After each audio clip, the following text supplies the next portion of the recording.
Bismillahirrahmanirrahim. Assalamualaikum warahmatullahi wabarakatuh. Alhamdulillahi wa kafa, wassalatu wassalamu ala al-habibil mustafa wa ala alihi wa sahbihi wa man ihtada bihudahu amma ba'du. Allahumma allimna ma yanfa'una wanfa'na bima 'allamtana wa zidna ilman ya rabbal alamin.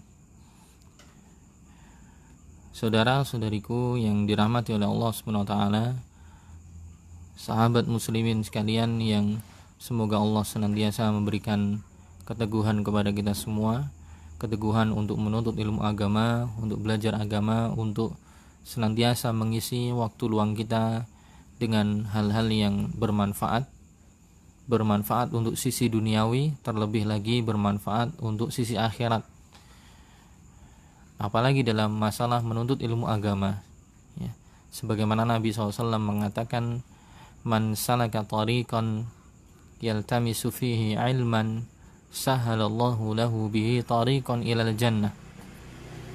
Barang siapa yang menempuh suatu jalan untuk mencari ilmu di sini maksudnya adalah ilmu agama, maka Allah akan memudahkan dengan upaya dia menuntut ilmu agama. Dengan itu Allah akan mempermudah dia untuk masuk surganya Allah Subhanahu wa taala.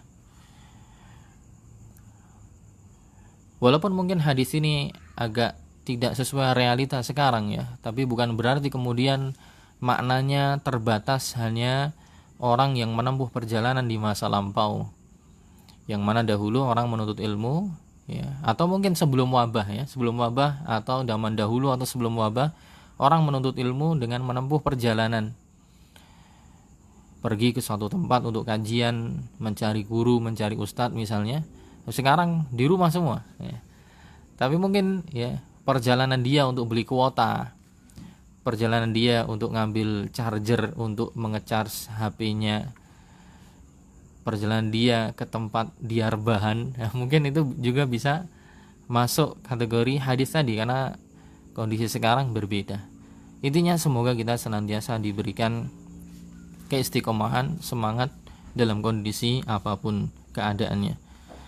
Teman-teman sekalian yang dimuliakan oleh Allah Subhanahu wa taala, beberapa hari lagi kita sudah memasuki bulan Ramadan, yang mana kita masih berusaha untuk membekali diri dengan ilmu-ilmu yang bermanfaat yang nanti akan kita praktekkan di bulan Ramadan. Di pertemuan yang lalu kita masih membahas tentang sholat witir ya, yang mana itu bagian dari sholat lail. Sebelumnya kita sudah jelaskan keutamaan sholat lail, sholat witir, keutamaannya apa. Kemudian ya mungkin kemarin dengan sumber buku yang berbeda ya, pakai kitab Bughyatul Mutatawwi fi Sholati Tatawwu. Sebenarnya dulu saya pernah punya bukunya, tapi tidak tahu kenapa saya cari-cari tidak ketemu ya. Dari kemarin saya baca lewat file PDF lewat HP, tapi sepertinya kurang nyaman untuk dibaca, maka saya kemudian merujuk ke buku yang lain. Kita akan baca pembahasan di kitab Sahih Fiqh Sunnah, kitab Sahih Fiqh Sunnah yang ditulis oleh Syekh Abu Malik Kamal Ibn Sayyid Salim hafizallahu taala, yang mana pembahasannya tidak jauh berbeda ya. Jadi kemarin sudah ada beberapa poin yang kita sampaikan ya, kurang lebih sama di sini. Masalah sholat hukum sholat witir ya, ulama berbeda pendapat. Ada yang mengatakan wajib ya, ada yang mengatakan sunnah muakkadah.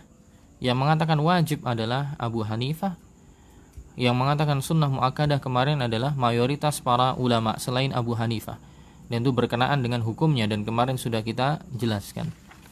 Kemudian waktu sholat witir, sholat malam ya, masuk juga nanti sholat tarawih, juga disepakati bahwa waktunya adalah semenjak selesai sholat isya ya, mabaina sholatil isya ila tulu'il fajr, antara sholat isya dan terbitnya fajar, ini waktu. Nah, cuman di sini ada faidah ya, ada faidah yang kemarin mungkin belum kita bahas. Bagaimana hukumnya orang yang sholat witir setelah masuk subuh? tapi sebelum sholat subuh dikerjakan. Nah, jadi ada orang misalnya yang dia agak kesiangan sholat witirnya, dia udah adzan subuh, tapi sholat subuhnya belum ditunaikan, masih antara adzan dan iqamah. Boleh nggak di waktu itu untuk melaksanakan sholat witir? Nah, di sini ulama berbeda pendapat. Ada dua pendapat di sini. Ada yang mengatakan tidak boleh melaksanakan sholat witir setelah masuk waktu subuh atau waktu fajar, terbit fajar. Dan ini adalah madhabnya Abu Yusuf dan Muhammad ibn Hasan Asy-Syaibani, dua murid seniornya Abu Hanifah. Juga madhabnya Sufyan Ats-Tsauri, Ishaq ibn Rahawai, Atha ibn Abi Rabbah, Ibrahim An-Nakhai dan yang lainnya. Dan bisa dikatakan ini, ya, mereka berdalil dengan hadis, ya, Nabi mengatakan dalam hadis riwayat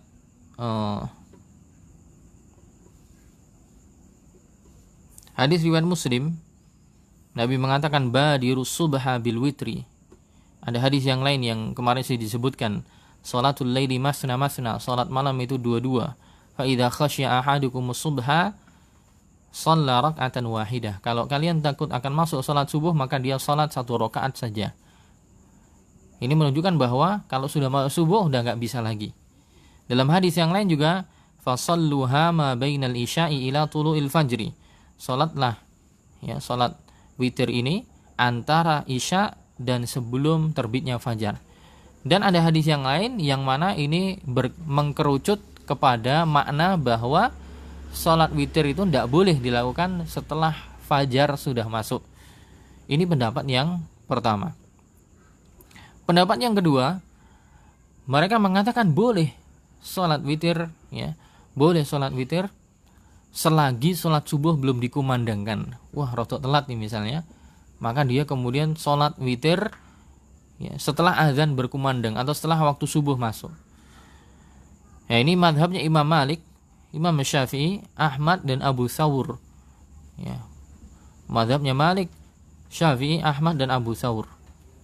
Mereka berdalil dengan asar dari perbuatan para sahabat. Nah, asar dari perbuatan para sahabat, annahum kanu yutiruna ba'dal fajr, bahwa beberapa sahabat dahulu mereka melakukan salat witir sudah masuk salat fajar. Salah satunya adalah Ibnu Mas'ud, ada banyak sahabat Ibnu Mas'ud, Ibnu Abbas, Ubadah bin Samit, Abu Darda, Hudzaifah, bahkan Aisyah. Seakan-akan ini jumhur para sahabat. Ibnu Mas'ud, Ibnu Abbas, Ubadah bin Samit, Abu Darda, Hudzaifah, Aisyah. Dan tidak ada sahabat yang lain yang menyelisihi mereka. Jadi ada dua pendapat. Pendapat pertama mengatakan bahwa tidak boleh sholat witir kecuali sebelum subuh. Yang kedua mengatakan boleh sudah masuk subuh selagi sholat subuh belum didirikan. Dalilnya adalah perbuatan para sahabat. Nah, tapi di sini, ya, penulis kitabnya merojihkan pendapat yang pertama, yaitu sholat witir itu hanya sebelum subuh. Hanya sebelum subuh. Alasannya apa? Ada alasannya. Ya, alasannya di sini dikatakan bahwa dalil yang mengatakan bahwa sholat witir itu hanya sampai sebelum subuh itu lebih kuat. Karena itu langsung berupa hadis Nabi, perkataan Nabi. Langsung berupa perkataan Nabi. Adapun yang mengatakan boleh itu perbuatan amalan sahabat. Jadi sisi pendalilannya dikatakan lebih kuat. Ini sisi pertama. Yang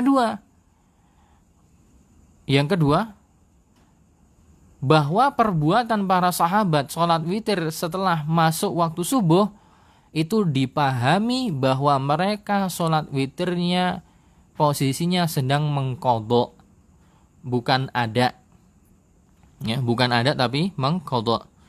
Bal ijazatuhum lidzalika huwa min babil qadha la min babil ada. Jadi dipahami bahwa perbuatan para sahabat yang tadi sholat witir setelah masuk sholat subuh itu dari masanya adalah qadha, bukan ada. Qadha sama ada itu apa sih? Ada itu artinya mengerjakan suatu ibadah di waktunya. Mengerjakan satu ibadah di waktunya. Tapi kalau mengqadha, mengerjakan satu ibadah di luar waktu. Jadi karena ada sebab. Seperti masalah puasa ya. Kalau orang puasa Ramadan pas di bulan Ramadan itu namanya ada. Tapi kalau orang puasa Ramadan tapi di luar Ramadan itu namanya mengqadha karena dia hutang. Nah, mengqadha di luar Ramadan tuh ya tadi biasanya karena sebab ada uzur, sakit, safar. Nah, sama. Para sahabat yang sholat witir pas sudah masuk sholat subuh ini bisa jadi mereka mengqadha alias bisa jadi mereka kesiangan gitu. Mereka udah biasa sholat witir sebelum subuh tapi bisa jadi pas kesiangan akhirnya sholat witirnya dilaksanakan pas waktu sudah masuk subuh. Nah, ini nanti juga ada pembahasan tentang mengqadha sholat. Jadi wallahu a'lam bishawab, yang boleh yang pendapat yang dikuatkan di kitab yang kita bahas adalah tetap waktu batas maksimalnya sampai sebelum subuh. Adapun yang dipraktekkan sahabat setelah subuh itu adalah ketika mengqadha karena mereka terlalai atau bisa jadi tertinggal atau ketiduran sehingga kemudian dilaksanakan setelah masuk fajar. Ini boleh. Orang yang punya kebiasaan seperti itu nanti dibolehkan mengqadha. Seperti dalam pembahasan yang lain sholat qobliyah subuh ya. Qobliyah subuh itu dilakukan 2 rakaat sebelum sholat subuh. Tapi nanti juga boleh. Para ulama nanti menjelaskan orang-orang yang terbiasa dia qobliyah subuh kok kemudian dalam satu kesempatan dia nggak bisa qobliyah subuh karena kesiangan, boleh dia melakukan qobliyah subuhnya setelah selesai sholat subuh. Jadi misalnya dia telat ya. Waduh, pas neng masjid wes iqomah. Ke masjid udah iqomah. Biasanya dia qobliyah subuh dulu di masjid 2 rakaat. Tapi karena agak telat, waduh ini udah iqomah sampai sana imam sudah sholat subuh. Maka boleh setelah salam sholat subuh langsung dia berdiri lagi sholat 2 rakaat. Ya. Nah, harusnya kan nggak boleh itu 2 rakaat setelah subuh nggak boleh, itu waktu terlarang. Tapi ada pengecualian yaitu mengqadha qobliyah subuh. Tapi para ulama nanti menjelaskan bolehnya seperti itu bagi orang yang memang sudah punya kebiasaan dia qobliyah subuh tapi kemudian ada uzur. Nah, itu boleh diqadha selepas sholat subuh nanti langsung sholat dia. Nah, sama dengan masalah tadi sholat witir. Ya, jadi yang rajih adalah tetap waktunya sampai sebelum subuh. Wallahu a'lam bishawab, ini yang rajih menurut penulis. Kemudian pembahasan selanjutnya kemarin kita bahas di pertemuan yang lalu kalau nggak salah tentang jumlah rakaat witir ya. Nabi pernah witir macam-macam. Nabi pernah witir 1 rakaat. Nabi juga pernah witir 3 rakaat. Di dalam hadis yang lain bahkan Nabi juga pernah witir 5 rakaat dan 7 rakaat atau 9 rakaat. Tapi yang 5 rakaat, 7 rakaat, 9 rakaat sementara tidak kita bahas terlebih dahulu karena kebiasaan yang di tempat kita adalah 3 rakaat ya. 3 rakaat. Sampai itu saja tidak apa-apa. Dan kemarin dijelaskan bahwa orang yang witir dengan 3 rakaat bisa dengan 2 cara. Cara pertama, langsung sholat 3 rakaat tanpa diputus di tengah jalan. Cara yang kedua, sholat dulu 2 rakaat salam, sholat dulu 2 rakaat kemudian salam, kemudian bangkit lagi sholat 1 rakaat. Jadi ada 2 cara. Cara witir yang 3 rakaat bisa langsung 3 rakaat, duduk cuma di rakaat terakhir kemudian salam, seperti mungkin yang sering dipraktekkan di Indonesia atau di kampung-kampung kita. Atau boleh 2 rakaat dulu salam, berdiri lagi kemudian 1 rakaat. Ini memang ada 2 cara ya, memang ada 2 cara. Dan saya dulu pernah mengingkari ya ketika belum tahu ilmunya. Pernah dulu ketika di ada tugas dulu dakwah ya, tugas dakwah di Gunung Kidul. Imamnya sholat witirnya gitu. Dia 2 rakaat salam kemudian 1 rakaat. Nah, saya mengingkari, kleru gue yang ngono gue. Tidak benar. Nah, padahal sejatinya saya sendiri yang bodoh ya, belum tahu caranya, alias belum sampai ilmu. Nah, inilah yang kadang bahaya ya. Jadi ini juga jadi adab bagi kita semua ketika kita melihat satu amaliyah ibadah yang berbeda dengan apa yang kita yakini, jangan langsung memvonis terlebih dahulu, pelajari dulu. Ya, tanya kepada orang yang berilmu dulu, pelajari dulu, atau kita belajar dulu, buka-buka kitab dulu, buka buku referensi. Jangan apa yang kita lihat berbeda kemudian langsung dihukumi keliru. Ini bahaya kalau ternyata yang kita hukumi kita sendiri yang keliru. Karena kurang piknik, karena kurang baca, kurang pengetahuan, ternyata kita yang keliru. Itu kadang sebagian kaum muslimin bersemangat untuk mengamalkan apa yang sesuai dituntunkan dalam Quran dan hadis, tapi terkadang kadang kurang mengerti kapasitas diri gitu. Langsung keliru, belum tentu ya. Kita pelajari dulu, baru kalau kita pelajari buku-buku dibuka, ternyata memang nggak ada, baru kita katakan itu tidak ada. Ya, kemudian permasalahan selanjutnya,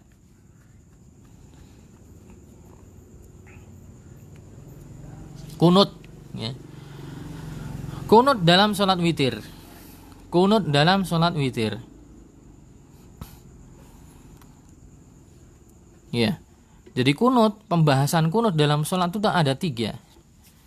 Pembahasan kunut dalam sholat itu ada 3. Ya. Ada kunut dalam masalah witir, sholat witir. Ada nanti kunut nazilah.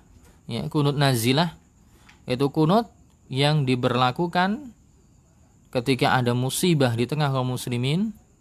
Nah, cuma nanti ulama juga berbeda pendapat. Kunut nazilah itu apakah hanya berlaku untuk musibah yang ditimpakan gara-gara perbuatan sesama makhluk, ataukah juga perbuatan atau musibah yang dari langit juga berlaku?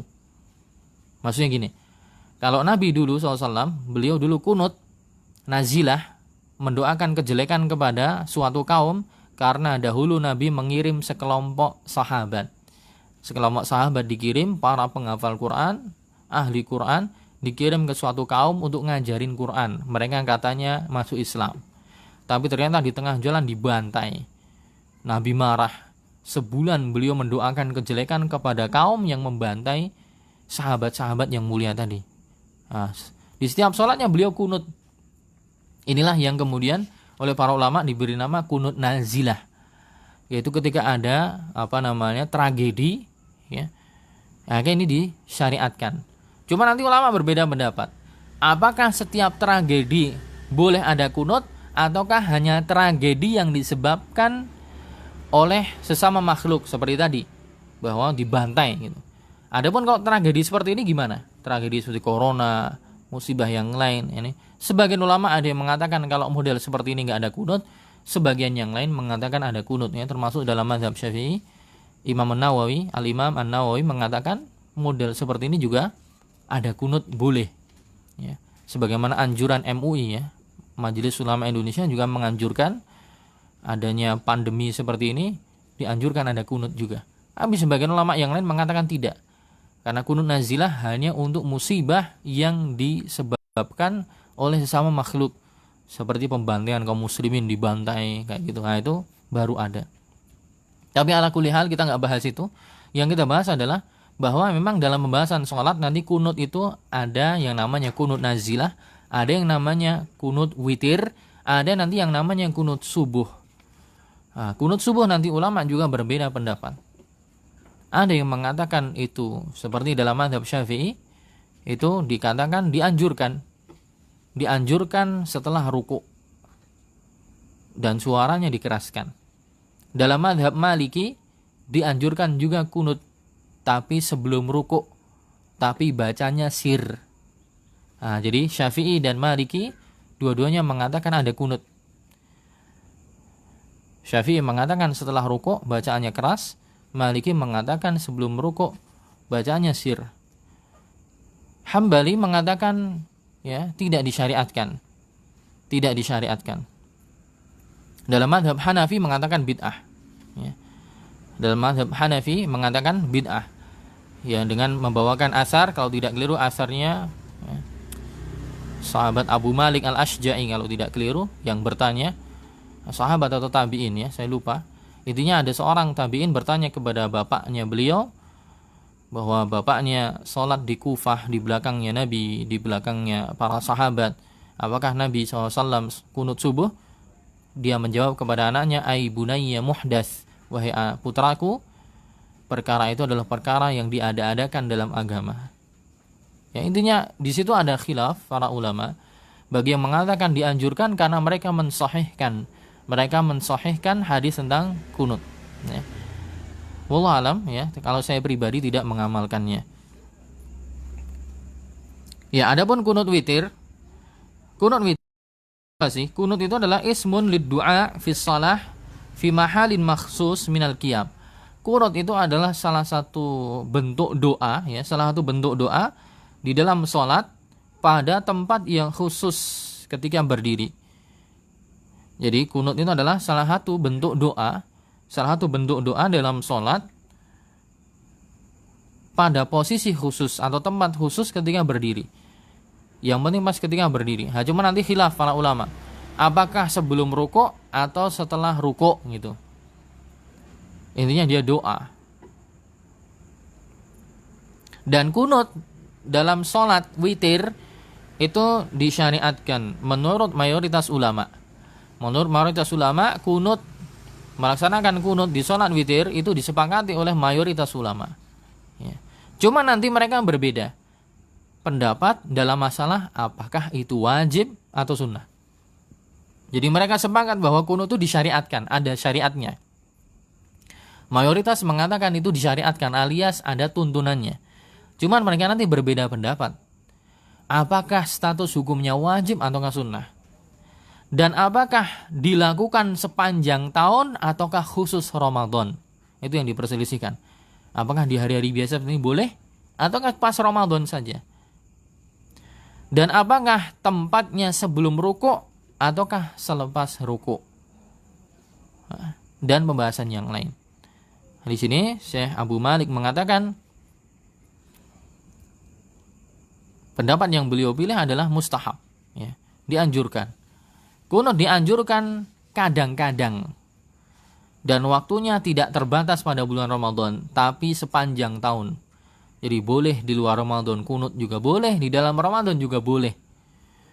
Ya, di dalam Ramadan boleh, di luar juga boleh. Dan dasar dari adanya kunut ini, ya, hadis riwayat Abu Dawud dan Tirmidzi dan Nasa'i dan Ibnu Majah, ya, dari Hasan bin Ali, cucunya Nabi SAW. Beliau mengatakan, "Allamani Rasulullah sallallahu alaihi wasallam kalimatin aquluhunna fil witri." Saya diajari oleh kakek saya Nabi SAW yang saya baca satu doa, saya baca ketika witir. Apa itu? Allahumma hdini fiman hadait wa afini fiman afait, ya, wa tawallani fiman tawallait wa barik li fima a'tait wa qini syarra ma qadait fa innaka taqdi wa la yuqda 'alaik wa innahu la yadhillu man walait tabarakta rabbana wa ta'alait.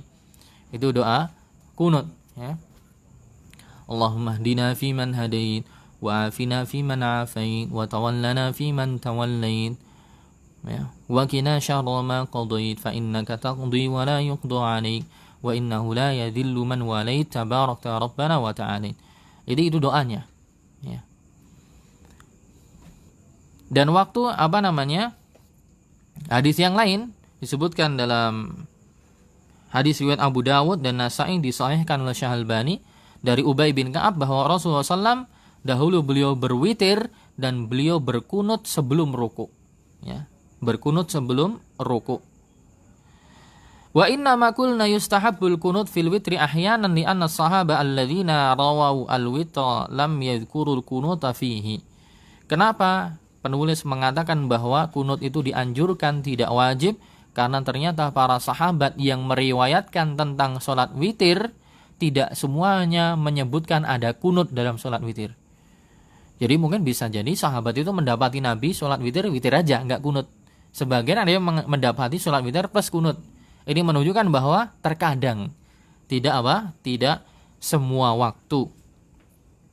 Falau kana sallallahu alaihi wasallam yaf'aluhu daiman, andai kata Nabi melaksanakan kunutnya, ya, sering atau selalu, lana qauluhu jami'an anhu, maka niscaya para sahabat juga menyebutkan semuanya dalam hadis tersebut bahwa ada kunutnya, gitu. Ya, ini yang pertama, masalah pertama, bahwa dia dianjurkan kadang-kadang dan dianjurkannya sepanjang tahun, Boleh di Ramadan, boleh juga di luar Ramadan. Nah, ini juga termasuk, bisa jadi ini termasuk sunnah yang mahjurah. Ini termasuk bagian dari sunnah tuntunan Nabi yang banyak ditinggalkan. Karena jarang saya melihat di masjid-masjid ya ketika Ramadan kunut, pakai kunut tarawih, jarang. Di sini ada Mas musola? DS ada. Ya, iya. Nah, di sini tidak ada, sedikit ya. Kalau saya kadang, kalau di masjid saya sendiri kadang saya praktekkan biar mereka tahu ada tuntunannya gitu. Awal mula pas saya praktekkan di masjid saya dulu di kampung saya, tuh gitu. Kok yo ono kayak gini? Ya ada, karena kita kurang piknik aja. Nah, habis saya praktekkan kadang enggak. Tapi yang penting dia tahu. Nah, tapi yang lain menganggap ini kok aneh, kok ada kunut di sholat witir, ada. Dan itu disepakati ulama kemasyru'annya. Cuman mereka berbeda pendapat wajib atau endaknya. Tapi masyru' jelas. Ya.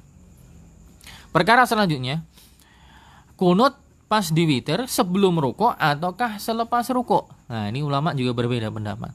Sebagian mengatakan sebelum rukuk, sebagian mengatakan setelah rukuk. Ya.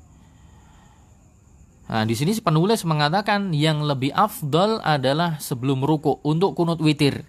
Untuk kunut witir sebelum rukuk. Beliau lebih condong mengatakan untuk kunut witir sebelum rukuk. Adapun yang kunut nazilah setelah rukuk. Ya. Jadi dikompromikan.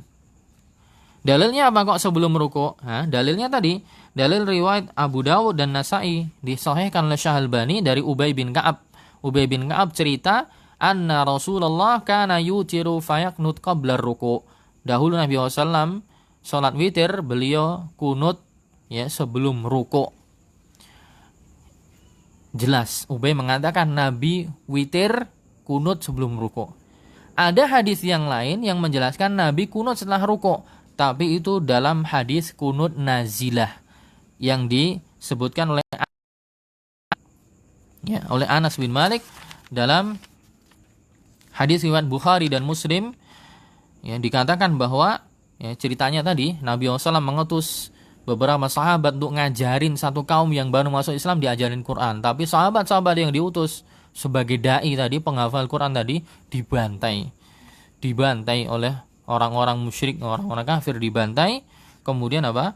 Kemudian Nabi SAW berdoa, wa kana bainahum wa baina Rasulullah SAW ahdun faqanata Rasulullah syahron yad'u alaihim.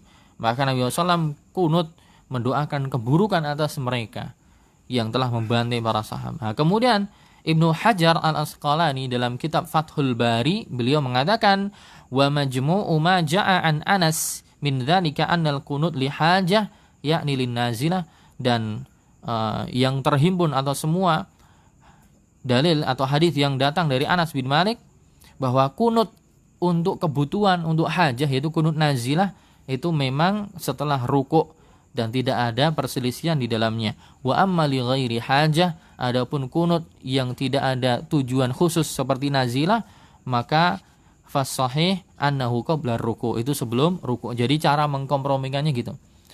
Walaupun sejatinya dua-duanya juga boleh ya, sah-sah saja. Cuman kalau dilihat dari sisi afdolnya, kalau yang kunut nazilah itu setelah ruku', kalau yang kunut witir sebelum ruku' gitu.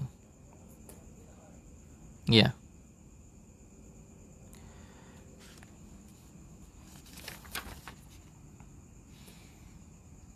Kemudian pembahasan selanjutnya,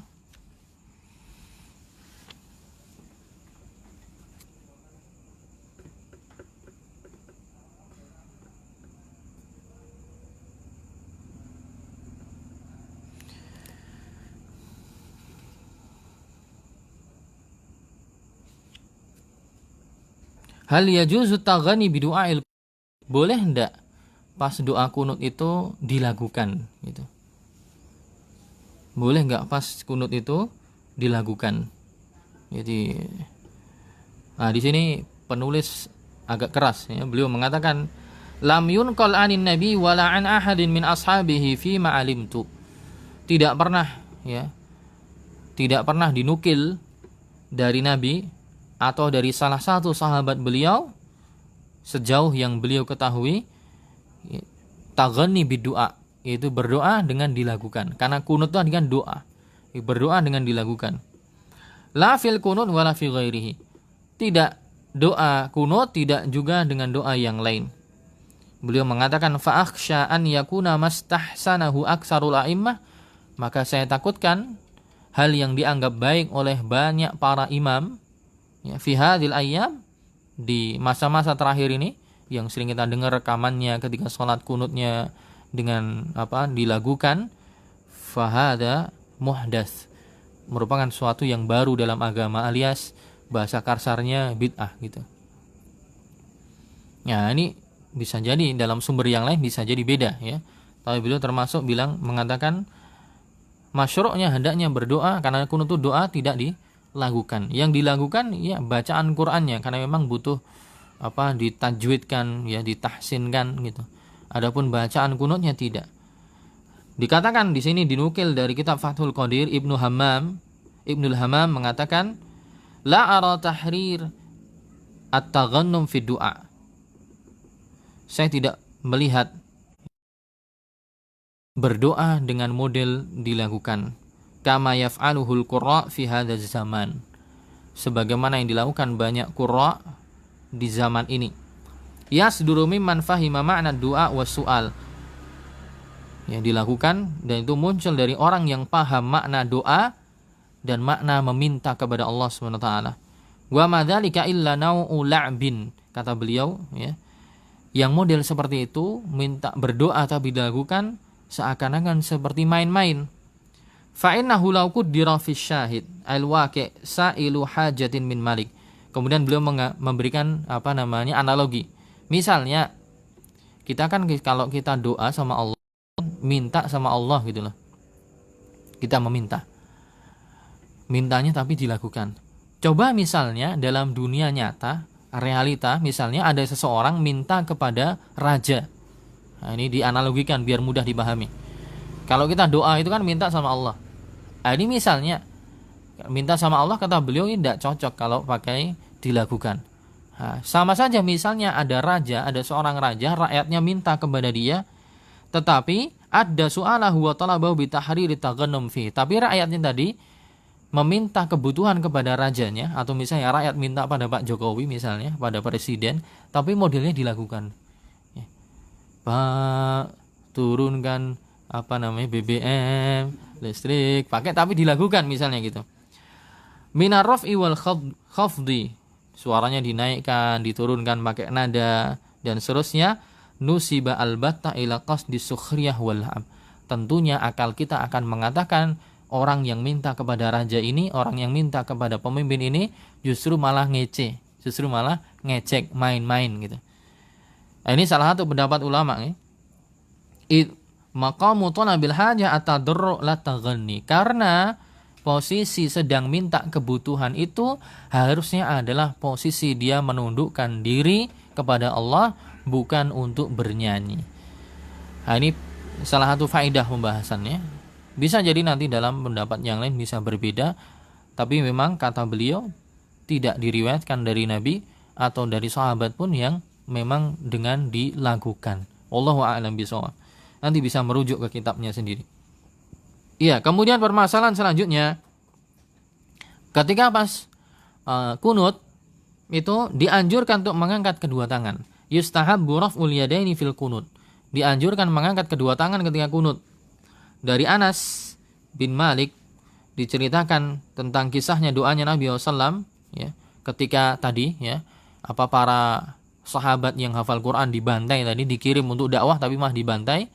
Nah, diceritakan oleh Anas bin Malik bahwa Nabi ketika kunut nazilah mendoakan keburukan kepada orang-orang yang membantai tadi, laqad ra'aitu Rasulullah kullama shallal ghadah rafa'a yadayhi yad'u 'alaihim. Jadi Anas melihat Nabi SAW ketika Nabi berkunut itu mengangkat kedua tangannya. Nah, ini dianjurkan ketika kunut mengangkat kedua tangannya.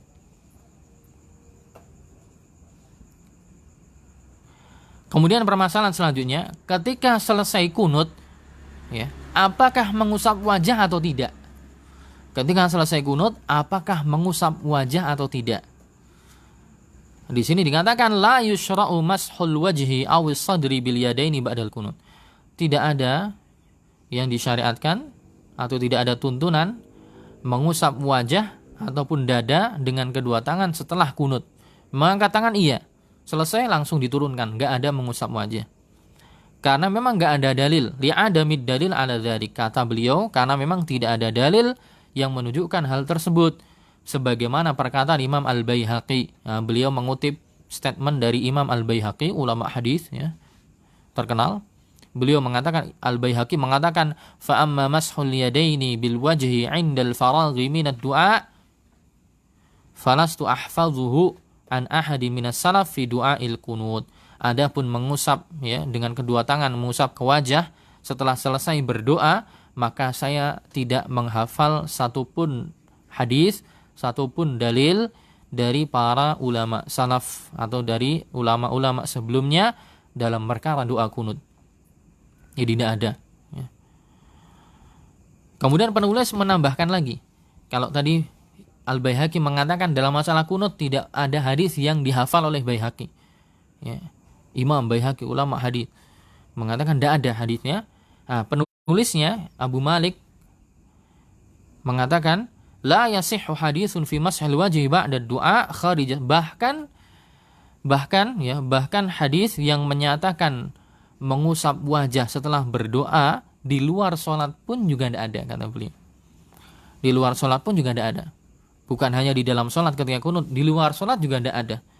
Sebagaimana kutipan beliau dari Syekhul Islam Ibnu Taimiyah mengatakan, wa amma mashuhu wajhahu biyadaihi, adapun ketika seorang mengusap wajahnya dengan kedua tangannya, falaisa anhu sallallahu alaihi wasallam fihi illa haditsun aw hadisan. Tidak ada penyandaran dalilnya, hadisnya, kecuali ada satu atau dua hadis, la yakumu bihima hujjah. Dan satu dua hadis itu tidak bisa jadi hujjah. Bisa jadi ada tapi lemah gitu. Wallahu a'lam. Ini dalam masalah apa? Dalam masalah mengusap wajah setelah berdoa, ya ini ijtihad ulama ya. Ijtihad ulama yang disampaikan di sini mengatakan bahwa tidak sahih gitu. Dan Ibnu Taimiyah termasuk juga pembesar dalam ilmu hadis. Ya, beliau mengatakan tidak sah. Tapi wallahu alam ya, pendapat ulama yang lain seperti apa? Ya, apakah ada yang mensahihkan atau tidak? Ya. Tapi di sini dikatakan tidak ada yang sah hadisnya sehingga tidak bisa menjadi sandaran. Pembahasan terakhir berkaitan dengan witir, yaitu membaca tasbih dan doa setelah witir. Membaca tasbih dan doa setelah witir. Adapun bacaan witir di sini disebutkan dalam hadis ya, Ubay bin Ka'ab dikatakan bahwa dahulu Nabi SAW yaqra'u fil witri. Nabi SAW membaca ketika witir, rakaat pertama membaca sabbihisma rabbikal a'la.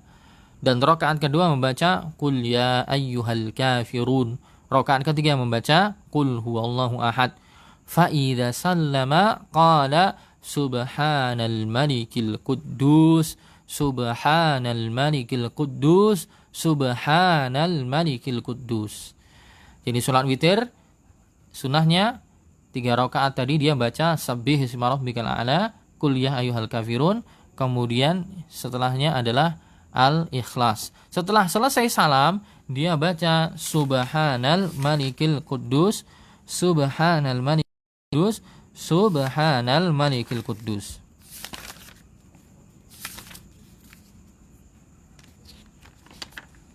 Hadis dari Ubay ibn Ka'ab ya.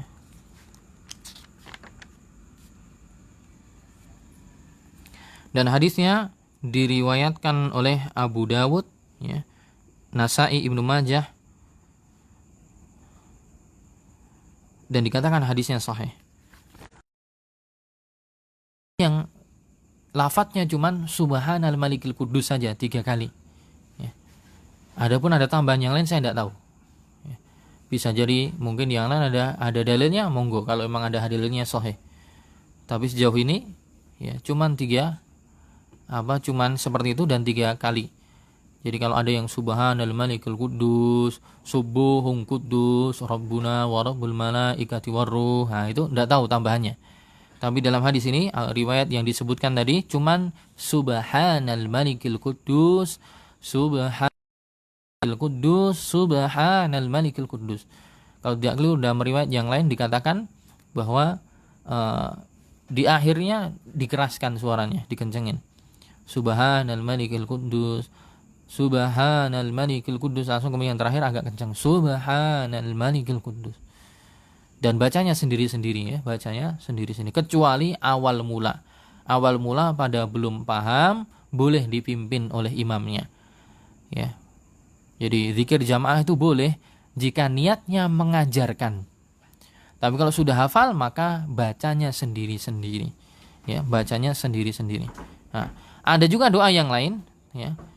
Setelah subhanal malikil quddus, subhanal malikil quddus, subhanal malikil quddus, ada juga hadis yang lain yang juga dibolehkan. Hadis riwayat Abu Dawud dan Tirmidzi dan Nasa'i dan Ibnu Majah, dikatakan hadisnya juga sahih dari Ali bahwa Rasulullah SAW kana yaqulu fi akhir witrihi. Bahwa Nabi SAW dahulu berdoa di akhir witirnya, Allahumma inni a'udzu bi ridhaka min sakhatik wa bi mu'afatika min 'uqubatik wa a'udzubika minka la uhsi thana'an 'alaika anta kama athnaita 'ala nafsik. Ya Allah, aku berlindung kepadamu dengan keridhoanmu dari kemurkaanmu, dan dengan maaf dan ampunanmu dari hukumanmu, dan seterusnya. Nah, ini mungkin juga agak familiar doanya ya. Allahumma inni a'udzu bi ridhaka min sakhatik wa bi mu'afatika min 'uqubatik wa a'udzu bika minka la uhsi thana'an 'alaika anta kama athnaita 'ala nafsik. Nah, ini ada sumbernya. Adapun tambahan yang lain wallahu alam saya tidak mengetahuinya. Ya, mungkin sampai situ dulu. Insyaallah nanti dilanjutkan di pembahasan yang selanjutnya. Wallahu a'lam bishawab. Subhanakallahumma bihamdika asyhadu an la ilaha illa anta astaghfiruka wa atubu ilaik. Assalamualaikum warahmatullahi wabarakatuh.